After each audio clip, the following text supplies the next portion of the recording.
Қандай мәселе, не түрткі болды біздің студиямызға келуге? Қорқынышты болады.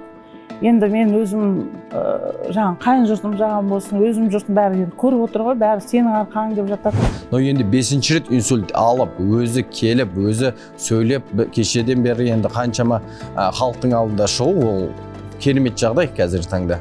Бәрі бітті деп ойладыңыз ба, әлде неге сендіңіз? Бірінші жаратушы ғой енді. Одан кейін осы келіншегім арқасы.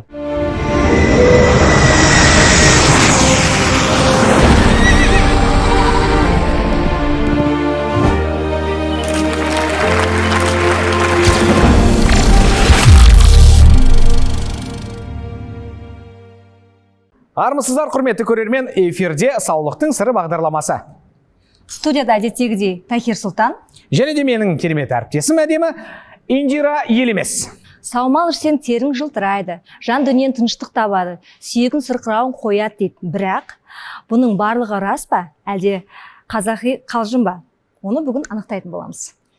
Құрметті көрермен, бүгін Нео Саумалдың сырына үңілеміз, дәлелмен сөйлейміз, эмоцияға берілмейміз, ең бастысы экраннан алыстамаңыздар, бізбен бірге болыңыздар. Ал ендеше біздің студиямызға келген қонақпен таныс болайық. Кеңгірбай Әлдиев және де Ләззат Кеңесова. Бұл кісілер Нео Саумалдың тұтынушылары.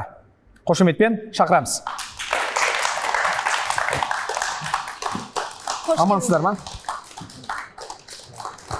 Ассалаумағалейкум, қош келдіңіздер. Не қасыңыздар? Бүгін біздің тұтынушыларымыздың көптеген сұрақтарына, сондай-ақ студиямызда отырған қонақтардың кейбір сұрақтарына жауап беретін дәрігер-терапевт Бауыржан Қайырлауұлы. Кеңгірбайға, Ләззат ханым, қай қаладан келіп отырсыздар? Жезқазған. Жезқазған қаласынан. Бәрекелді, аман-есен келулеріңізбен. Қандай мәселе, не түрткі болды біздің студиямызға келуге? Біз бұрыннан бастап, мен жолдасым өзі 4 рет инсульт алған. 4 рет инсульт алған? Сосын онша былай сөйлемек деп, мен сөйлеп жатқаным соқтан. Сосын давлениесі, постоянно давление болады. Қан қысымы жоғары көтеріліп кете ма? Әрқашанда жоғары болды да. Осы биыл қатты өкпесі ауырып, екі өкпесі бірдей ісіп, сердечный недостаточность, жүрегін қысып, қатты больницада жатты, өте қатты нашар болды. Содан сол ауырып жүріп, 5-ші рет микроинсульт алып қалды тағы да. 5-ші рет? Осы апрель айында. Сосын содан жазылып шыққаннан кейін бізде бір танысымыз өзі де сондай шақты, біз жақта енді шақты бар ғой, сол шақты жұмыс істеген екен. Сол кісі айтады, мен осы өкпемді жаңағы емдеп жүрмін осымен, сіз беріп көріңіздер деп жаңа Саумалды бізге көрсетіп не алды. Одан кейін жаңа сіздерді постоянно телевизордан біз екеуміз қарап отырамыз. Мен өзім 5 күндік жұмыс істегеннен кейін сенбі, жексенбі күндерді әрқашанда сіздерді қарап отырамын. Соны екеуміз қарап отырып, осыны алайықшы, көрейік деп, содан кейін жаңағындай. Яғни таныстарыңыздың, достарыңыздың кеңесіне қарап, кеңесі сондай-ақ бізді теледидардан көргеннен кейін. Бірінші енді сол кісілер айтқанда да онша енді пендеміз ғой, сеніңкіремей, солай. Сосын сіздер енді жаңағындай барып, апалар бәрі неше түрлі айтып жатыр, бәрі жазылғандарын айтып жатқаннан кейін, сосын қой бізді алып ішейік соны деп. Мен де жаңағындай давлением бар, қан ауруымен сондай учеттамыз екеуміз бірдей. Сосын енді дәрінің көмегімен, сонымен жүрген адамбыз ғой. Сөйтіп жаңа Саумалды алып екеуміз іше бастадық. Міне 4-ші ай ішіп жатырмыз. 4-ші ай ішіп жатырсыздар.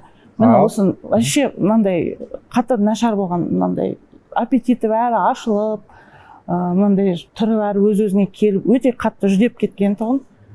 Енді декабрь айынан бастап қатты ауырды. Қазір Кеңгірбай ағамыздың жағдайы, демек, денсаулығы ақырындап бері қарады. Бері қарап, мынандай күш қуат берді Саумал бізге, энергия берді. Тәбетін ашты, өзі жүріп, далада өзі жүре бастады. Сондықтан бұл кісі енді 3-ші группа өзі инвалид ба, жаңа инсульт алғаннан кейін. 5 рет инсульт алу деген бұл өте расында өте қиын жағдай. Енді сіздің жолдасыңыз, сіздің асыраушыңыз, балаларыңыздың әкесі, немерелеріңіз бар шығар? 8 немереміз бар. Бәрекелді. Міне немерелеріңіздің атасы. Сіз өзіңіз қандай күйде болдыңыз? Ағамыз 1 емес, 2 емес, 3-ші рет алып жатқан кезде сіз үшін бұл үйреншікті жағдай болды ма? Әлде қорқыныш бәрібір болды ма? Бір уайымдап? Қорқынышты болады. енді мен өзім жаңағы қайын жұртым жағым болсын, өзім жұртым бәрі енді көріп отыр ғой, бәрі сенің арқаң деп жатады. Мен қатты қараймын, қатты дәрілерін үнемі уақытында беріп, енді өзім ойлаймын, содан да шығар мүмкін. Үнемі уақытында ішіп, сөйтіп отырғаннан кейін де. Құдайға шүкір, қазір жанымда өзім қарап отырамын. Күн сайын кішкене жақсарып келгенін көрген сайын Көрген өзіңіз де сайын бір қуанатын шығарсыз. бәрі қуанамыз, балаларымыз да қуанып, туған туыстарымыз да қуанып, міне қандай жақсы, қазір жақсы болып жатыр. Кеше осы саумалды ішіп көтердік дегеннен кейін айтып жатыр ғой, саумалдың арқасы міне деп бәрі. Ағамыздың өзі қазір сөйлей ме жалпы негізі? Сөйлейді былай, енді нетіп қалады андай. Тілі күрмелі былай. Ағамызды сөйлеткім келіп тұр. Сөйлетіңіз. Енді сізбен бірге өздеріңіз жеке қалған кезде үйде қалай сөйлегенін біз білмейміз. Дей тұрғанмен 5 рет инсульт алып, қазір біздің студияға келіп отырғандарыңыз, сондай-ақ ағамыздың қазір сөйлегенін естісек, бұл сіздің туыстарыңыздың өзі, көптен бері көрмеген бауырларының өзі де көріп, экранның ар жағынан мүмкін көзіне бір жас алып, бір алғысын айтып қалар сізге. Әрине, олар күнде айтып жатады маған алғыстарын. Кеңгірбай аға, өзіңіз қазір азапында жүріп, осы қазіргі жақсарған күйіңізге өзіңіз қуанасыз ба? Әрине қуанам. Бәрі жақсы, энергия береді. Әуелі жаратушымыз, одан кейін жеңгеміздің арқасы шығар. Бірінші жаратушы ғой енді. Одан кейін осы келіншегімнің арқасы, осылай болып жатыр, жақсымын қазір. Құрметті көрермен, Нео Саумалға тапсырыс берем десеңіз, төменде көрсетілген нөмірге қоңырау шалыңыз. Қазақстанның кез келген жеріне тапсырыс берген жағдайда біз жеткізіп береміз. Көп балалы отбасыларға, сондай-ақ ерекше балалары бар отбасыларға, зейнеткерлерге біздің жеңілдіктеріміз қарастырылған банк қосымшасы арқылы бөліп төлеуге де болады. Сондықтан қоңырау шалыңыздар.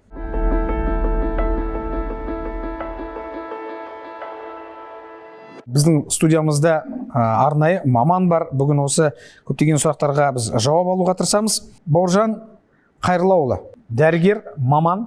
Енді Бауыржан, айтыңызшы, жалпы негізі максимал тұрғыда қарайтын болсақ, адам неше рет инсульт алады? Бірінші инсульт всегда микроинсульт деп айтады ғой. Медицина тілінде микроинсульт, ол жеңіл түрде өтеді. Оның енді қабыну процестерін алдын алуға болады. Енді екінші, үшінші инсульт алған кездерде енді инсульттіңдер түрлері көп. Геморрагический деп айтады, ишемический деп айтып жатады. Енді қан тамырларының зақымдалуына байланысты, көбінесе ми қан тамырларының зақымдалуы ғой. Содан бір кісілер салданып қалады, немесе төсек тартып қалады. Но енді 5-ші рет инсульт алып, өзі келіп, өзі сөйлеп, кешеден бері енді қаншама халықтың алдында шығу, ол керемет жағдай қазіргі таңда. Рахмет айтам сізге, жарыңызға бірінші рахмет, сізге осы күтім жасап уақытылы дәрілеріңіз берген үшін. Енді кей жағдайда инсульт бір болған, инсульт қайталана береді. Бірақ жақсы күтім болса, жақсы дәрілерін уақытылы қабылдап, толықтай емін дұрыс қабылдайтын болса, алдын алуға болады әрине. Кеңгірбай аға, мынау ауру адам емес, тіпті кішкентай бір балаға қараудың өзі өте қиын. Енді не деген күшті талап ететінін өздеріңіз білесіздер, құрметті аналар, иә? Ауырып жатқан, сырқаттанған адамға қараудың бұл енді сөзбен айтып жеткізу мүмкін емес. Бұл үшін сабырлық та керек, бұл үшін күш те керек, жігер де керек, сенім де керек. Ал бұл жерде, міне Ләззат ханым, сіздің өзіңіздің жолдасыңыз.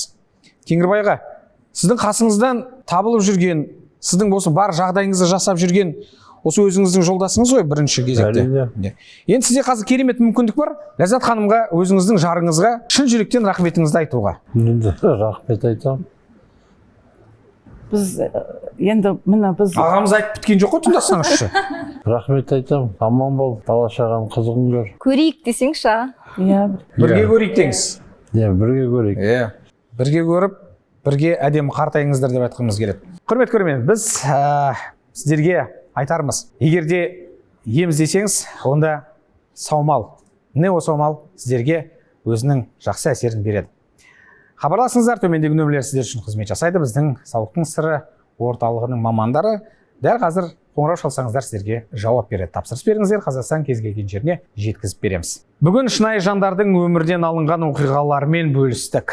Ләззат ханым мен Кеңгірбай мырзаның күресі көпке үлгі болары сөзсіз. Табиғи өнімдерге сенім артқан адам жеңіске жететініне тағы да көзім жетті. Иә, Такир, бүгінгі бағдарламадан түйгенім, денсаулығымыздан артық байлық жоқ. Егер шаршау, әлсіздік немесе созылмалы дерт мазаңызды алса, төменде көрсетілген нөмірге қоңырау шалып, Нео Саумал өніміне тапсырыс беріңіз. Ал бүгінге бізге берілген уақыт өз мәресіне жетті. Ал келесі кездескенше аман, сау болыңыздар.